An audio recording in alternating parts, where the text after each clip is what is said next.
Canadian National Railway has fallen by 32% from their all-time high, giving them a trailing PE ratio of only 17.6 and a dividend yield of 2.7%, which is a 10-year high for CNI. But is the market mispricing Canadian National Railway, or are there valid risks worth avoiding? Today's video will be an in-depth analysis of CNI stock, covering business operations, fundamental, and technical analysis. Canadian National Railway is Canada's second largest rail network with nearly 20,000 miles of track, spanning throughout Canada and into the United States, with access to 3 coastal regions. Outside of their rail network, they also operate trucks to complete product transportation, which is known as intermodal. By business segment, the revenue is divided into these 8 main categories, with intermodal being the largest at 22% of revenue, followed by 2 categories, petroleum and chemicals, and grain and fertilizers, each contributing 20% of revenue. Metals and minerals comes in at 12%. And the next largest segment is forest products at 11% of revenue, followed by coal at 6% of revenue, automotive at 5% of revenue, and their smallest segment is other at just 4% of revenue. Year over year, their total freight revenue is essentially flat, with these 3 segments growing year over year, and these 5 segments declining year over year, with coal representing the largest decline of 9%, which isn't particularly concerning considering it's a small business segment as a proportion of revenue. In terms of their revenue by geography, the majority of their revenue comes from Canada at 70% of revenue, leaving 30% of revenue coming from the United States. Now let's cover the macro level pros of CNI's business.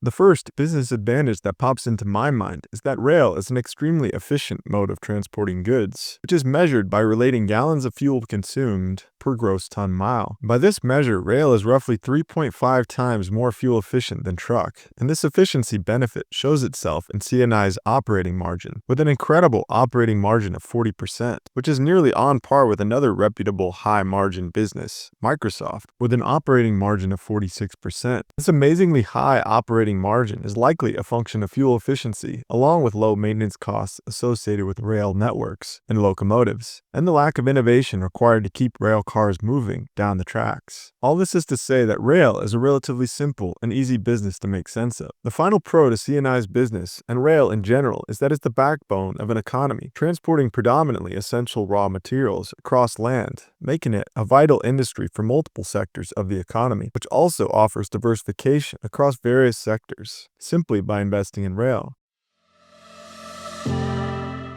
Despite rail companies like CNI offering some prominent business advantages, there are some risks to consider. The first is that some industries that CNI supports are shrinking, like coal, for example, which showed a revenue decline year over year of 9%, which is likely due to governmental concerns about the environment and a shift toward renewable energy. Although coal currently only represents 6% of CNI's total revenue, another macro-level disadvantage to the rail industry, or more specifically CNI, is that it's shrinking in terms of freight volume, which we can see by comparing the total carloads from 2015 to the carloads from 2024, which have declined during this time frame. And the only other way rail companies could grow is through the acquisition of other rail lines, which CNI has been doing recently, but at a minuscule level, through the recent acquisition of Iowa Northern Railway, which added 175 miles to their total route length, and Cape Breton and Central Nova Scotia Railway, which contributed another 150 miles of track, which in total is an increase of 1.7% to their total route miles with these 2 acquisitions. Although from 2015 to 2024, their total route miles have declined by a rate of 4.1%. And in my mind, the more rail network you have, the more value you offer as a shipping service. The last, and maybe the most consequential risk to CNI's business is that they transport hazardous materials. And sometimes these hazardous materials go off the rails and cause human and/or environmental damages that CNI could be held liable for, which happens periodically with many rail companies, like it did recently with Norfolk Southern, and their rail cars going off the tracks in Ohio, and the consequences of this accident have yet to be fully realized. Since 2015, CNI's revenue has been consistent but slow growing, with an annualized growth rate over the decade of just 3.0%. And over the past 2 years, the revenue has been roughly flat. In terms of free cash flow, CNI's growth has been substantially faster than revenue, at a 10-year annualized growth rate of 5.0%, and the discrepancy between revenue and free cash flow is mostly due to reduction in share count, and the difference between revenue being a non-per-share metric and free cash flow being a per-share metric. And share count reduction is one metric metric where CNI excels, having an annualized share count reduction over the decade of 2.3%, which is generally a good indication of a sound and profitable business. Another all-important metric to consider is total liabilities plus cash and equivalents compared to net income. The CNI is in a decent spot by this measure with a total liabilities level to net income 7.7 times, and their total liabilities as a whole are growing at a fairly quick pace, roughly in line with free cash flow per share growth at an annualized rate of 4.9%. Or another comparable metric we could look at is net debt to EBITDA, which is currently at a level of 2.5 times, which isn't exceptionally high or low. In terms of valuation, CNI is trading at a relatively low multiple, at a trailing price to cash flow of just 11.9 times, which is a 25% discount compared to their own 5-year average of 15.8. Or if we looked at the trailing PE ratio currently at 17.6, compared to the industrials ETF XLI at a PE of 26.9, CNI is trading at a significant discount to its American peer group. I think CNI is currently trading at a relative value, which is also the case for their dividend as well, with a current dividend yield of 2.7%, which is objectively low but quite high relatively, considering their yield over the past 10 years has never been this high. This graph of the dividend yield over a 10-year period is one of my favorite features about seeking alpha premium, and if you like it too, I have a link in the description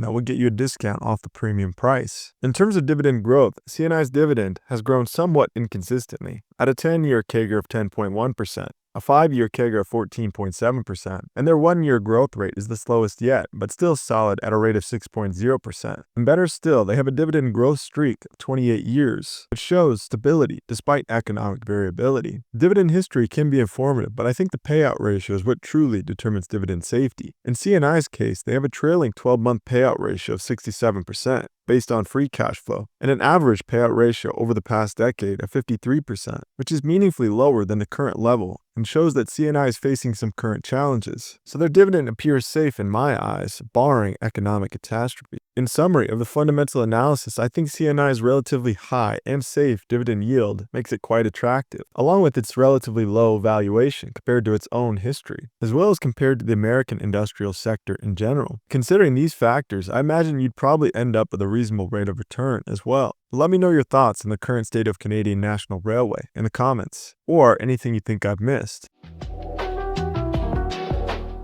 Here we see CNI over a 10-year time frame, and the first feature I notice is that their stock has gone basically nowhere over the past 5 years, with a 5-year price return of negative 12.5%, which explains their high dividend yield and low valuation. The next element of relative value I notice is the current price in relation to the average price over this period, shown by the center yellow standard deviation channel line, with the average price being $126, while the current price is just $93. Meaning CNI is trading at a discount of 26% compared to the average price. In terms of support and resistance, price looks to be roughly holding the support level around $92, and the current price is only slightly above, which makes CNI look particularly ripe in my eyes, offering relatively low risk, assuming it holds this price level. At the bottom of the chart, again we see relative value, shown through the Relative Strength Index, or RSI, which is near the bottom of the range, currently at 39, with the midpoint of this range at 50. That's all I've got for CNI stock, but if you're looking for some other undervalued stocks across various sectors, check out this video.